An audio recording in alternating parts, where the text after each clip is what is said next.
Je jure que ce que je vais dire est simplement la vérité, rien d'autre que la vérité.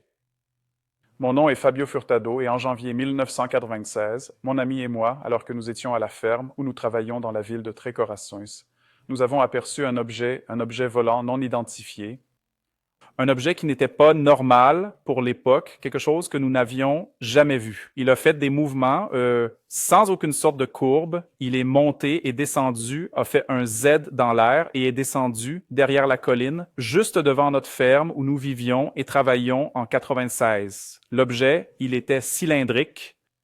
Il avait la taille d'un microbus, plus ou moins, et le mouvement qu'il a fait dans l'air, je n'ai jamais vu ça se reproduire, pas même aujourd'hui, avec les aéronefs les plus technologiques que nous ayons. Cet objet a effectué un atterrissage, et le lendemain, je suis allé vérifier, et j'ai vu une marque jaunâtre sur le sol. Là, j'ai eu cette certitude, cette perception que cet objet n'était pas de ce monde. Je jure que je dirai la vérité, toute la vérité, rien que la vérité. Je m'appelle Carlos de Souza. Je suis professeur de géographie. Depuis 25 ans, je suis professeur pour l'État de São Paulo. Au Brésil, je suis pilote d'ULM. En 1996, en janvier le 13, j'ai été témoin de la chute d'un objet volant non identifié, un ovni, dans la ville de Varginha, dans une ferme appelée Maiori. J'allais à un événement d'ULM quand j'ai aperçu dans le ciel un objet en forme de cylindre. À l'époque, j'ai même pensé que c'était un zeppelin.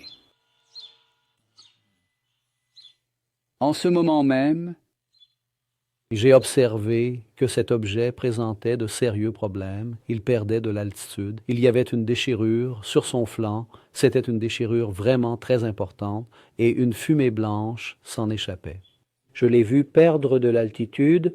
Il a repris de l'altitude, a fait demi-tour au-dessus de la Rodovia Federal Fernão Dias, a traversé et est tombé. À ce moment précis, j'ai pris mon véhicule, je suis allé jusqu'à cette ferme Maiori et en arrivant là-bas, j'ai vu plusieurs débris de cet objet. À ce moment précis, je suis descendu car je pensais que des gens avaient besoin d'aide. Je me suis baissé, j'ai pris un morceau de cet objet qui a beaucoup attiré mon attention. Il y avait une très mauvaise odeur, c'était une odeur d'ammoniac avec de l'œuf pourri. Et le morceau que j'ai pris, il ressemblait à une feuille de papier aluminium. Quand je l'ai froissé et que j'ai rouvert ma main, il a repris sa forme normale. Cela a vraiment beaucoup attiré mon attention. En ce moment précis, un regroupement de forces militaires, plusieurs camions, des voitures de police sont venues vers moi et m'ont dit de partir, me menaçant, une arme pointée sur moi, me sommant de m'en aller. C'est à ce moment précis que j'ai tourné les talons et que je suis parti du lieu, menacé d'une arme braquée sur moi. Ils m'ont mis l'arme en pleine face. J'ai ressenti une très grande peur. J'ai décidé de repartir pour São Paulo, abandonnant même l'événement de vol en ULM que je devais faire. À ce moment précis, je me suis arrêté pour prendre un café et me détendre un peu quand deux hommes en noir sont apparus dans un véhicule sombre et m'ont menacé pour que je me taise, que je reste tranquille et que je ne fasse rien. Sinon, j'aurais de sérieux problèmes toute ma vie. Je n'ai pas compris la raison. J'ai regardé le véhicule. Il n'y avait aucune identification, aucune plaque d'immatriculation. À ce moment-là, je suis venu à São Paulo. La seule chose que je vous demande, car je le jure solennellement sur la Sainte Bible, et je suis tout à fait prêt à me soumettre à n'importe quelle sorte de test. comme un détecteur de mensonges, à tout moment pour prouver que je dis la vérité. Tout ce qui s'est passé, je demande juste que les personnes qui connaissent la vérité. Oui, c'est exactement ça. Venez donc vous exprimer publiquement. eh bien, c'est une chose vraiment très sérieuse ce qui s'est passé. Ne nous laissez pas. Citoyens, nous risquerions d'être pris pour des menteurs. Nous ne sommes absolument pas des menteurs. Nous voulons seulement la vérité, toute la vérité, et rien d'autre que la vérité.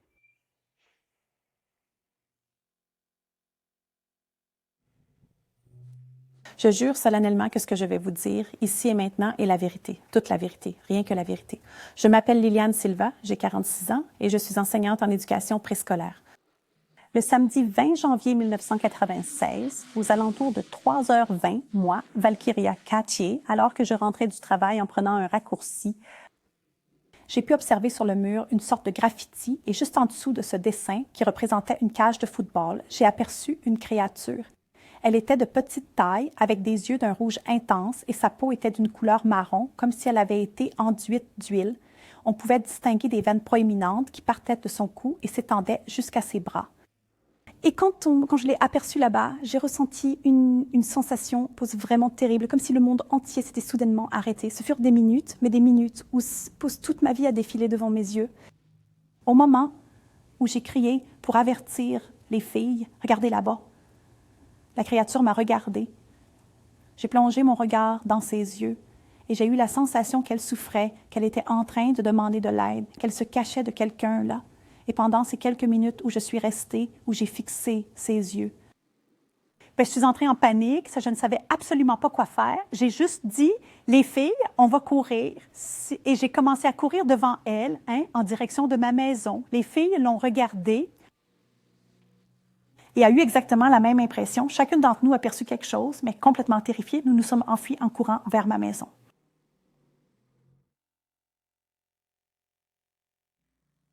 Je jure de dire la vérité, rien que la vérité. Je suis Katia Xavier, l'une des 3 témoins de l'affaire Varginia. J'étais à 2 mètres d'une créature. C'était le 20 janvier 1996. Moi, Liliane et Valkyria, nous étions ensemble en train de traverser ce terrain et nous nous sommes retrouvés pratiquement nez à nez avec quelque chose de très étrange, un extraterrestre. Et vraiment, il m'a fait très peur. Il était marron, avec des yeux rouges, la peau grasse et une grosse tête, avec 3 doigts à la main, un grand pied. Et cela a profondément changé ma vie. Cela l'a complètement transformé. Et ça me faisait comprendre qu'il souffrait énormément dans cet endroit, qu'il cherchait à me demander de l'aide. Je ne pouvais plus bouger, le regardant et essayant de capter quelque chose de plus. Alors, je me suis dirigée vers lui en me disant « Je vais l'aider, n'est-ce pas? » Je n'ai pas du tout pensé aux conséquences. Je vais aider cette pauvre créature, cette personne. Et quand j'allais passer à l'acte, prendre cette décision, Liliane est revenue, m'a attrapé le bras et m'a tiré. C'est là que j'ai complètement décroché, mais je n'étais plus la Katia d'avant. Ouais. J'étais totalement différente. C'est pourquoi? Parce que ça m'a transformée. Ça m'a laissé avec des séquelles, me faisant me dire « Mince, c'est pourquoi n'ai-je rien fait? » Oh là là, mais pourquoi l'ont-ils arrêté? C'est parce que j'ai parlé qu'ils l'ont pris, lui ont fait ce qu'ils ont fait. Et ça m'est resté gravé. Parce que je sens cette créature avec moi à chaque instant, partout où je vais. Alors, je dirai toujours ma vérité, sans hésitation. En janvier, cela fera 30 ans que cette histoire s'est déroulée et je n'ai jamais changé une seule syllabe de mon récit. Et je ne la changerai jamais parce que c'est ma vérité et elle ne changera pas. Je vous jure que ce que je vais vous raconter maintenant est la pure vérité, rien que la vérité. Je m'appelle Valkyria. Je suis l'une des témoins du 20 janvier 1996, où j'étais avec ma sœur Liliane et notre amie Katia, quand nous étions en train de quitter le travail et que nous avons aperçu une créature. Une créature? C'était différent, on ne savait pas ce que c'était, mais c'était effrayant. Quand j'ai croisé son regard, j'ai senti qu'elle avait très peur. De la même façon que nous, elle était terrifiée et c'est là qu'elle a commencé à nous regarder.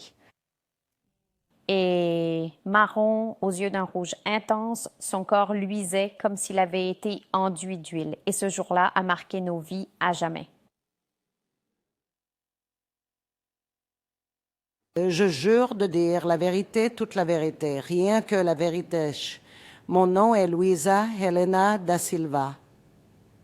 Je suis la mère des 2 jeunes filles qui ont vu l'être. Une demi-heure après que je sois arrivée sur les lieux, Katia pleurait beaucoup. Je suis arrivée sur place, j'ai aperçu l'empreinte. Il y avait de l'herbe et la marque de ses doigts. Comme ça, seulement 3 doigts, très allongés. Assimilation. Et juste la seule chose que j'avais pu obtenir avait déjà disparu de là. C'est l'odeur de cet endroit-là qui est restée imprégnée pendant une période vraiment très très longue, une vingtaine, 25 jours tout au plus, si ma mémoire est bonne, sous mon nez. Alors, après tout ce qui s'est passé, après que les filles aient vu cette chose là-bas, j'ai reçu chez moi, à mon domicile, 4 hommes que je n'avais jamais vus de toute ma vie. C'étaient 4 hommes vêtus de noir et ils sont juste entrés sans s'arrêter, en train de me faire une proposition. Si j'avais accepté cet argent, il a ouvert la valise juste devant moi.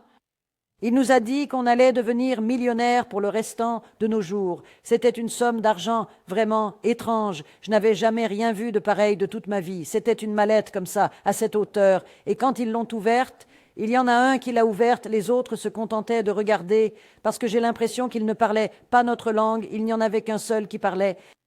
Et il a dit que c'était beaucoup d'argent, qu'on allait devenir riche, que je devais partir d'ici. Mais il voulait que j'aille dans si j'acceptais, que j'aille dans une chaîne à la télévision, rassembler les filles et mentir que, par exemple, un exemple qu'il a donné, que les filles voyaient des veaux, des chiens malades, des êtres humains malades. J'ai été très effrayée par cela. J'ai trouvé que ce n'était pas digne. Alors je leur ai demandé de partir de là. Oui, j'ai eu très peur de lui. Alors, je pense que je ne pourrais pas mentir sur quelque chose comme ça si je ne l'ai pas vu. Maintenant, mentir que les filles n'ont rien vu, ça, c'est vraiment trop. C'est tout ce que j'ai à vous dire, en somme.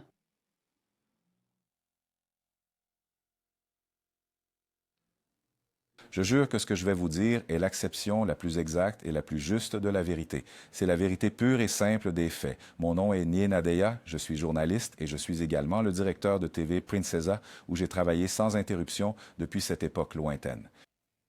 Le 20 janvier 1996, je travaillais et dès que je suis sorti, j'ai appris l'observation en ville. Je suis allé vérifier cette observation. J'ai été empêché par les soldats de l'ESA.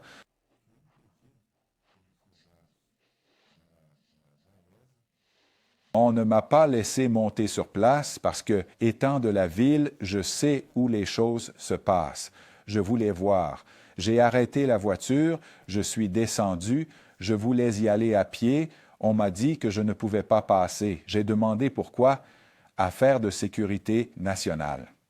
Mais qu'en est-il de ma liberté d'aller et venir? Vous devez rester. Eh bien oui, c'est ce qui s'est passé. Puis le dimanche, il y a eu des gens qui ont fait des observations. J'étais allé à l'hôpital régional parce que j'avais appris qu'il y avait une certaine agitation là-bas. J'ai vu les médecins en pleine effervescence, mais je n'ai pas su de quoi il s'agissait. Et le plus important que j'ai oublié de mentionner, c'est qu'à ce moment-là, quand j'étais tout près du lieu des faits, j'entendais du bruit de gens dans la forêt. C'était comme s'il était en train de courir. Et il y a 2 phrases qui m'ont particulièrement marqué. En cercle, en cercle. L'autre répondait, c'est d'une grande douceur, c'est lisse. C'est très lisse. Ces choses sont restées gravées dans mon esprit pendant longtemps. J'ai envoyé 2 journalistes à une conférence de presse qui devait avoir lieu à l'ESA pour qu'ils tentent de calmer le jeu en disant « Ah non, ce n'était qu'un exercice militaire, c'était un camion qu'on réparait. » Et j'ai donné des instructions à mes reporters, poser des questions précises là-dessus, sur ce qui s'est passé, mais soyez incisifs. La réponse qu'ils nous ont donnée fut « Ah, si vous insistez sur cette question, vous serez arrêté. » Donc pour moi, il y avait là un processus de dissimulation qui d'ailleurs perdure encore aujourd'hui, pour l'instant. Que beaucoup de gens, comme moi, ont des témoignages similaires à celui-ci, mais qui encore aujourd'hui ont peur de s'exposer et de raconter ce qui s'est passé. Mon nom est Italo Denelli Venturelli. Je jure que ce que je vais vous dire est la pure vérité, rien que la vérité. Je suis médecin depuis 46 ans et en 1996, le 20 janvier, j'ai été appelé pour examiner un patient, n'est-ce pas? Et quand je suis allé le voir, ce n'était pas un être de notre planète, vous savez? J'ai été appelé éventuellement pour donner mon avis sur l'affaire et je l'ai vu d'un point de vue médical, conscient, sans douleur, sans saignement, respirant bien, très calme, très tranquille. Il ressemblait à un enfant d'environ 7 ans, tout blanc, sans mauvaise odeur, la tête grande mais en forme de goutte. N'est-ce pas? Sa bouche était toute petite, l'une de ses mains se trouvait à l'intérieur d'un champ et l'autre en était sortie. Son œil n'était pas du tout rouge, mais plutôt lilas, et il avait aussi la forme d'une goutte. Et il m'a regardé d'une manière très tranquille. Il n'était pas agité, il n'était pas agressif, il n'avait pas de douleur, et à mon avis, il n'avait pas peur non plus. Il était, selon moi, en train de comprendre ce qui se passait là. C'est un très beau regard à voir, un regard comme ça, sans aucun jugement, n'est-ce pas? 2 fois, il m'a regardé, puis il a regardé la fenêtre, et il m'a regardé encore une fois. Moi, j'ai eu le sentiment, je suis resté tout près de lui, vous savez, à 1,5 m comme ça, je ne l'ai pas touché, mais je suis resté proche.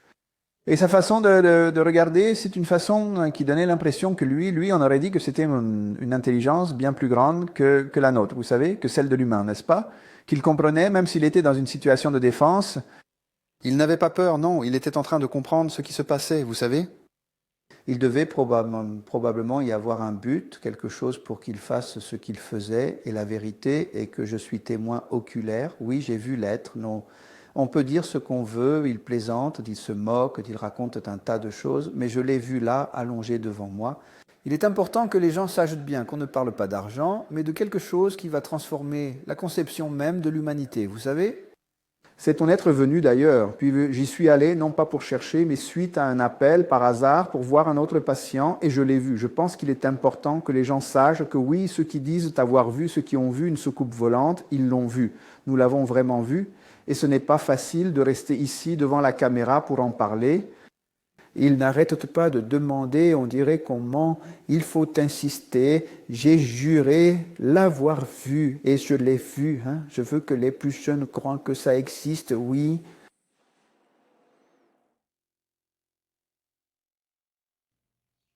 Je jure solennellement de vous dire toute la vérité, rien que la vérité. Je suis un militaire de l'armée, et à l'époque, en 1996, c'est là qu'a eu lieu l'événement, l'affaire de l'été de Virginia. J'ai personnellement participé au transport et également à la visualisation de ces êtres extraterrestres. C'est moi qui ai effectué le transport. Mais avant toute chose, et avant même d'envisager le transport de cette créature, je me suis introduit par l'accès, par la seconde porte de l'établissement hospitalier, où mon regard a croisé la silhouette d'une entité, et par la suite, des témoignages concordants ont révélé qu'il s'agissait tout simplement d'un être venu d'ailleurs. C'est ainsi que je l'ai transporté de Virginia à Tres Corazones, de Tres Corazones à Campinas, où j'ai laissé le véhicule, et d'autres militaires ont pris le relais. Et par la suite, en revenant à Tres Corazones, il a été rapporté que les Américains auraient